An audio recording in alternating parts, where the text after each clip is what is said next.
Hi everyone, welcome back to my channel. I am switching up the theme very slightly on the channel right now. So recently you probably noticed there was quite a lot of pinky sets and they were very focused around vacation, holidays, being at the beach, Zara Larsson kind of nail designs. But now that we are in August, you'll notice you're starting to get all your autumny bits in the shops, and along with that, all of the nail designs are going to start switching up and being a bit more autumny and stuff. So this is a little transition design right now to kind of prepare you guys for that period, but I'm not just quite yet to start, so I'm likely going to be uploading maybe next week or in 2 weeks time. But this one is a really nice transition kind of set because it is red and it is kind of dark, but it's kind of also not. So I decided to purposely pick out really bright colors. So I went for a really bright, amazing red, like the best red on this planet. Look at that coverage. It's literally unreal. It's Legacy from Madame Glam. And if you're new to the channel, haven't heard me talk about it, because honestly, whenever I'm picking up a red, it's this red. Like, I do have so many other different shades of red, and even there are colors that are very similar, but nothing beats the same consistency. So if you're a regular, I do apologize for always mentioning it, but it's just, if you haven't tried it, you're just missing out, and you really have to go try it out. Anyways, back to the video real quick. I did all my coats of color and everything, and I'm using a pigment plate to do like the aura look on the thumb, and I did it on the tacky layer. But I would recommend to matte top coat the nail and then apply the pigment. It works so much better. More of that colour comes through and it's so much easier to blend as well. So I was cutting a corner there, which actually, someone in the comments actually, I think, let me know, and I tried it out and it works so well. But when I was filming this, I forgot and I just went in and I went, oh, I did it already now. I might as well just finish off that nail. But yeah, that one is done, and it doesn't need a cure or anything. It's literal pigments, as if you just picked up an eyeshadow palette, for example. But that one is specifically made for nails rather than using an eyeshadow palette, because I have used that on the channel as well in the past. So right now I'm doing French tips. We're doing 2 white French tips, and those are going to be on the index and the ring finger, yeah. And I'm just outlining the smile line with the white. The white is Bold White from Madame Glam, also a 10 out of 10 gel polish. Would 1,000,000% recommend. And I'm just going to colour that in. And then again, if it needs it, then I will do a second coat. But most of the time, that red and this white are so full coverage kind of gel polishes, but also super thin at the same time. Like, it's just the best kind of consistency. It's crazy what the formula that they've come up with for these 2 shades. It's unreal. You likely won't need to go in with a second coat, which is amazing, especially if you've got clients back to back, like you're busy. And it also just helps to remove the bulkiness on nails too. So you can get away with the 1 coat, then that's just, in my opinion, a win-win. So highly recommend those 2. And there's just such nice cool colors. Everybody needs a red in their collection and a white for sure. So would definitely recommend. Saying that though, I haven't been on the Madame Glam website for a very long time, so I know that they come out with colours and then they remove them and come out with something similar. So I don't know whether these 2 are still something that you can pick up from the website, but they have to be because they're literally like the best. So I hope they are still on there. Now time to stamp away. So I've got a plate that I've been actually featuring quite often on my channel recently because of just how amazing it is. This plate, believe it or not, is from Shein, and it was only about £2, £2 British pounds.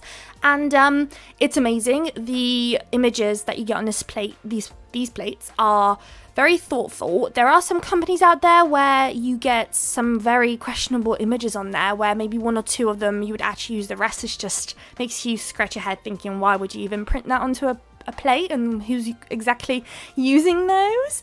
I won't name any names, but this plate, literally crazy that it was £2, and it's just full of lovely flowers, and there's just so much to pick from. They're like XXL kind of plates, and they've picked up really nicely too. I've had no issues as well, so really happy. And they've got lots of different designs. So I think so far in my collection I've got about maybe 5 of those plates, or 6 at this point. Not too many, but there's so much more on Shein to pick from. It's just every time I shop, I'll just throw in 1 or 2 into the cart. As I'm shopping anyways, I might as well throw 1 or 2 in there. So it's a little bit of a treat for my nail bits every time I go shopping, which isn't really too often, but it does come home with me, and I'm very happy, honestly. Obsessed. And you're going to probably see a lot more of these plates. I've got a few that I haven't yet tried, so I'm sure I'm going to try and figure something out with those. I did pick up one plate that has some words on it, which I always seem to lack. I love adding words. Well, at least I like to see nails that have words added to them and sentences and stuff. I feel like it adds a cute little touch to the set. So it'd be kind of cool to see what I can do with that. And this is your whole plate, like this big plate that you see in front of you right now, just full of words. And they're really nice words too, like proper phrases and stuff that you kind of resonate with, rather than, yeah, just some plates have some weird words. Yeah, we won't get into that. Anyways, I am picking up those flowers and I'm colouring them in, which is the lovely beauty of stamping. So to accommodate my set and to make everything work really, really well, I can colour that in and make it work. So obviously today we're doing red, so the flower is going to be red. And then the rest of the body of the flower, so the leaves and the stem, is going to be green. And I quite like using this lighter, brighter kind of looking green. I have in the past used some of like a more darker, more like a Christmassy tree kind of green, but I find that to be a little bit too dark for me sometimes, especially when I'm doing a bit more of a brighter, happier, fun set. I might maybe pick up that kind of green a bit more during the wintry, autumny actual sets, but when I'm trying to do a bright, happy set, it's often that green that I gravitate myself towards. And yeah, and the red luckily works really, really well with the actual gel polish as well. Like the reds are almost identical, which works amazingly too. So obviously, if you were to recreate this set and you preferred a pink or a blue set or purple, whichever color, you can just color in the flower with the relevant color scheme that you're going for the set, which is lovely, and you can customize it. And this is why I'm obsessed with stamping, because from one stamping plate, you can make so many different designs by ultimately just rearranging how you stamp on the set, changing up the colors. Like, it's great. It's in my opinion probably the best art investment that you can do. Dare I say, is even better than charms, to be honest. Charms, you know, you get it, you place it down and it goes, but with stamping plates you've always got it, apart from having to keep buying stamping polishes. But considering how many designs I make, really the most colors that I go through are whites and blacks. And even then, I don't really find myself having to buy them too often. So yeah, really recommend. Really recommend. Right now, I'm probably waiting for my image thing on my jelly stamper to dry before I go ahead and stamp that. So that will go on to the other French tip. Here it goes. And because the jelly stamper is clear and see-through, I can see where I'm stamping, which is also great. Over time though, when you've got a jelly stamper for a very long time, or maybe you've misused it a little bit and not taken care of it as much, it may become cloudy, which isn't really a problem. You can still use it, it will still hook up as usual. Nothing wrong with it really, apart from the fact that it'll be cloudy, so you might start to lose visibility when you're trying to look through it. So just something to bear in mind. But again, I don't really find that to happen too often. And yeah, and obviously by care I mean you're not going to place some acetone on it, obviously, or anything like that. But yeah, over time they do just go cloudy. But again, you can just get yourself another stamper jelly thing on Shein for pennies and be good to go. Anyways, time to do our charms, and we've got quite a lot going on. And by quite a lot, I mean every single nail has some sort of crystals charms going on. So we'll be here for a little minute. We've done the thumb now. I did almost like this little border style, kind of place some crystals on the corners of the thumb. Now on to the French tip. That one's only got 3 beads at the top, and each nail will have some caviar beads. And I almost feel like the caviar beads create like almost like a jewelry look, and it just completes it for me. When I place them in between the crystals, it just fills it in a little bit better, makes it look like a more fuller looking placement, and I just love it. Love. And these caviar beads are also from Shein, guys, so quite a lot of stuff today we are using from Shein. The tips themselves are from Amazon. There's this one link, or like one listing, that I've just fallen to love. I like the quality, very affordable as well, and I've been wearing them. I don't have them bending.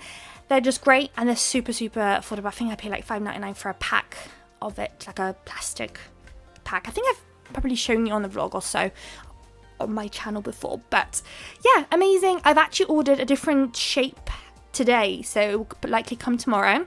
I went for a square, so I am an almond girly at heart, but on occasion I wouldn't mind trying out a square. So I ordered that, and we'll see how that goes, and see if I like it. If I don't, I might not like it, maybe for wearing purposes, but I know some other people like squares, so, and some designs just look better in a different kind of shape, you know? So we'll see how that goes and what I think of that, so I'll report back.